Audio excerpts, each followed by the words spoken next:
Hello everyone, this is Perfume Coast, so welcome to my channel. Today I continue talking about citrus profile, and this time it's all about bergamot. So without further ado, let's jump into the ocean of perfumes. So bergamot is that citrus that is quite special and kind of stands out from other citruses, I'd say. So what are its features then? First, I think it still retains its citric nature, the one that lemon has, for instance, but citric nature is topped up by bitterish herbal accord. Bergamot fruit is normally quite zesty and sparkly, but there's less of that sharpness that lemon has, for example. And bergamot also has some woodiness to it, and to my nose, some bergamots do deliver this sort of lavender-like touch, the sort of translation of woodiness and herbaceousness, I believe. And that's exactly why I suppose that bergamot is a traditional and regular part of eau de cologne fougere releases, which of course serve as refreshers and pick-me-up scents. And lastly, as far as bergamot is concerned, different to other citruses, we can hardly see it in our edibles, so to speak, such as desserts or cocktails. But of course, tea with bergamot, or in other words, Earl Grey or Earl Green and some such, are very popular though. So except for Earl Grey tea, perhaps, bergamot seems to be the least used in the food production. But the first fragrance I'd like to review for you is called This Is Us. It's Law Edition for All, and in addition to that, it's the edition that's called Stay Cool. So to make no mistakes, it's a green bottle, it's EDT concentration, and it's released by the brand Zadig and Voltaire. So very quickly, let's take a look at the notes that Fragrantica is listing here. So what we've got on the top is bergamot, in the middle there's neroli and lavender, and finally in the base there's cashmere, sandalwood and musk. Now this fragrance is very much slept and underrated in my view, whilst it really is a true and bright representative of bergamot forward release, if not bergamot solo release, I'd say. And that's how this perfume opens up, shiny, zesty, bright, a bit tart and bitter, but beautifully balanced with herbal and woody accords. All features basically that I mentioned previously. In light of previously mentioned association with Earl Grey tea, I can definitely smell this prominent tea accord that, in combination with bright bergamot, gives off exactly this: your touch sweet tea with a good dose of bergamot. And to me, this fragrance always extends the imagery of tea to the whole tea ceremony, with anticipation of some desserts coming up, perhaps. But as far as tea accord itself is concerned, it's of course that bit tangy, greenish and bitterish, so it's beautifully balanced with juicy and sparkly bergamot. And if I think back of this release as a perfume, which it is, obviously, it's very high quality, not synthetic at all, and whilst enjoying features of eau de cologne, it's nonetheless not leaning masculine and in fact very elegant and excellent to be worn as a statement perfume for both your day and evening occasions. And I'm not sure what is it that gives off this unique and interesting composition that elevates this fragrance beyond cologne concept. I think what it may be is this combo of lavender fougere elements and softer accord in the base represented by cashmere and sandalwood. As far as season is concerned, this perfume is ideal for warmer seasons, of course, such as spring and summer, all due to its invigorating spirit. But again, because of cashmere and sandalwood, the fresh notes that are on the top and in the middle here are softened and taken to another level of fluffy excellency, if I may put it this way. So this fragrance lasts quite a bit, and bergamot stays pretty much till the very dry down. Overall, big recommendation if you can put your nose on it. I'm not sure whether it's discontinued or not, it's just that I do not see it often in the shops anymore, but in either case I think you can still find it very much on the discounters. So next up is yet another Bergamot forward release.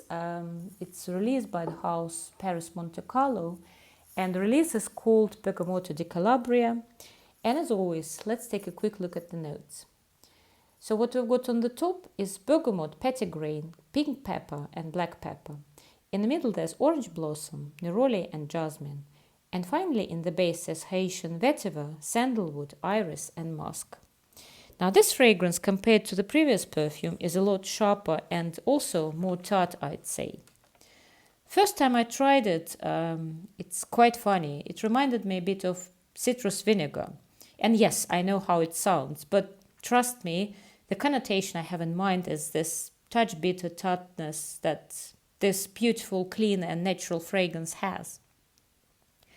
By the way, it's a real pity that whenever Perris Monte Carlo freshes are being reviewed, the most popular appear to be neroli and orange related releases, but this one is never really mentioned. Well, to me, this one is probably the most unique and bright fresher of Perris Monte Carlo line. This perfume is incredibly long-lasting as well. So the opening of this fragrance is bright, tart bergamot that's a touch spicy from the presence of two types of pepper, of course. And it's pepper also that delivers this bitterish side, making this perfume more complex in the end. Brightness is delivered here by a combo of petitgrain and pink pepper, I think, and bergamot itself is quite zesty too. I can also detect soapiness that this fragrance has, which to me is oftentimes the case with orange blossom notes. The bitter touch here is also emphasized by vetiver that's in the base, as if bitterness landed by pepper notes in the opening is gently passed on to vetiver in the base, that also tops up this bitter touch by a woody character. As if bitter accord remains across the whole lifetime of a fragrance, but changes its character, so to speak, as it goes. By the way, bitterness never oversteps here and remains just a supporting act pretty much, again contributing to the complexity of this bright and herbaceous bergamot. This scent, due to its soapy background overall, keeps this from being associated with Earl Grey or bergamot tea this time, but it's really a great high-quality recommendation for what is a true and beautifully unisex option for your summer. Next up is a similar release, this time by the brand Nishane, and it's called Ambra Calabria. This one, I have to say, is very popular in the fragrance community. But first thing first, let's take a look at the notes that Fragrantica is listing. So on the top we've got bergamot, green notes and galbanum. In the middle there's coriander and jasmine, and finally in the base there's amber, vanilla and musk. So this one is another release representing most bright, sparkly and zingy bergamot, along similar lines with Perris Monte Carlo release, as I said before. But this one is yet even brighter and more prominent in the best traditions of Nishane brand. So this brand never fails to make sure that its perfumes are well heard, so to speak. So this one is no exception, of course. So the opening is everything about extremes as far as bergamot features are concerned. So it's bitter, tart, zesty, slightly green and definitely sparkly. In the opening, it comes across as tart fizzy drink with overdose of zesty citric nature and perhaps some herbs added to it. And so it remains for quite some time, delivering best traditions of your uplifting pick-me-up freshie. But this bright and very prominent freshie has something in store. And what it is that, as the scent progresses, and by this I mean at least 1 hour into the opening, this fragrance starts to get sweeter. And it's not one of those abrupt transformations. It almost feels like greener and tartar faucets get interwoven first ever so slightly and then more intensely with ambery warmth and slight sweetness. While this transformation happens, I still can enjoy my invigorating bergamot, but now it starts to get, complemented with something grounding on a heavier side and sweeter. As if your bergamot with a bit of mint starts to get warmer and touch sweeter as you sip it. Getting back to the fragrance, effectively, from a freshy and fougere profile, it gets transformed to a warmer, softer, sweeter character that still very much retains its initial bergamotte origin. I do not necessarily smell any vanilla, by the way, in here, but definitely, lots of amber accords that shift initial coolness of this fragrance to a warmer and sunny disposition. As if this perfume was meant to deliver one feature that is a refreshing one during a day and quite a different one on your evening occasion, delivering this comforting service whilst remaining beautiful bergamot containing scent. So next up is yet another bergamot forward release with the same name as Perris Monte Carlo release, so it's called Bergamotto di Calabria, but this time it's by the brand Acqua di Parma. This one has been very popular for years, but let's take a look at the notes first. So on the top we've got bergamot and citron, in the middle there's ginger, cedar and flowers, and finally in the base says vetiver, musk and benzoin. Now, of all the fragrances reviewed so far in this video, this perfume is probably the most zesty one in the opening. And no wonder, it has this citrus note on the top that always contributes to the zestiness of a fragrance, lending this overly uplifting function.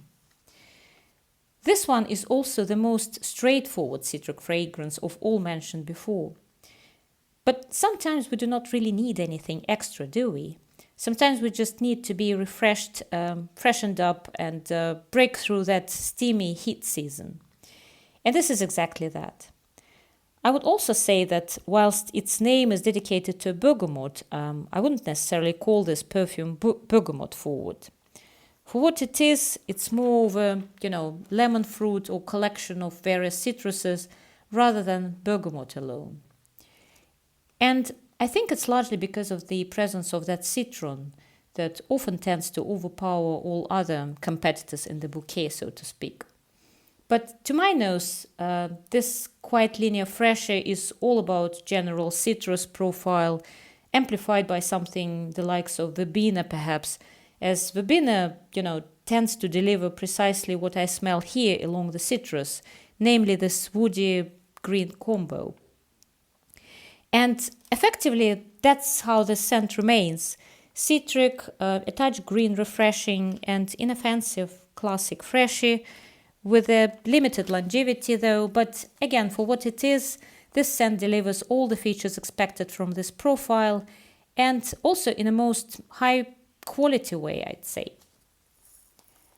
And the final fragrance for today's video, the one that you should be well familiar with by now because it was featured in one of my previous videos. It's called Bergamundi by the Italian brand Farmacia Annunziata, but let's get reminded of the notes that Fragrantica is listing here.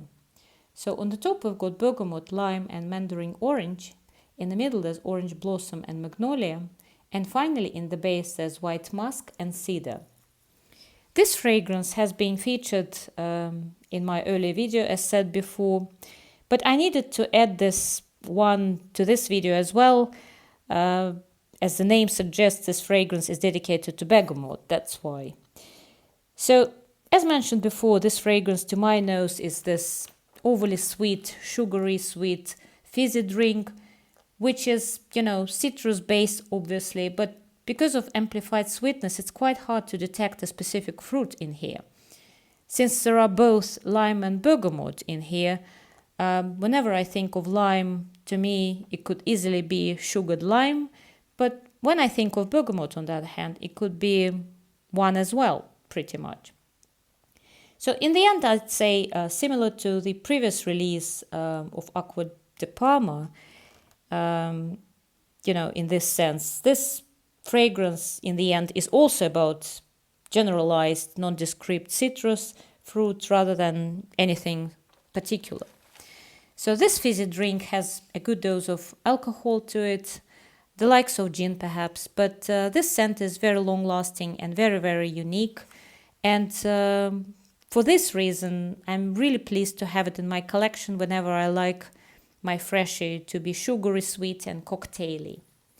But that's it, guys. This has been the last perfume for today's video. If you've liked this video, please give it a like, please provide your comments, please consider subscribing. Thank you very much for watching, and I hope to see you on the next one. Bye bye.